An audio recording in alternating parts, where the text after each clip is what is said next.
على مسألة تمويل شراء السيارات بالتقسيط. يعني الكثير من الجزائريين يتساءلون عن النسبة التي يأخذها البنك في سبيل ربما تمويل شراء سيارة.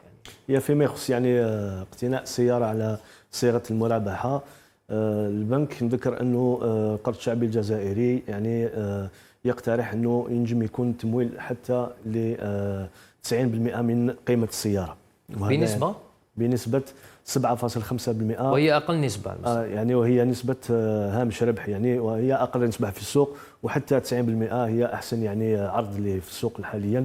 وحنا بانتظار على كل حال يعني أنه يكونوا سيارات مصنعة في الجزائر باش نبداو نتلقاو الطلبات.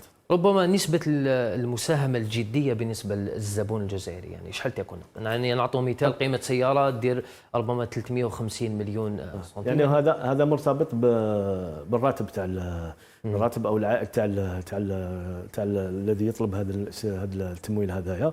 احنا قلنا بلي يكون يعني 10% وقد يكون اكثر من ذلك ان كان الراتب تاع الزبون ما يسمحلوش انه يمشي حتى ل 90% من التمويل.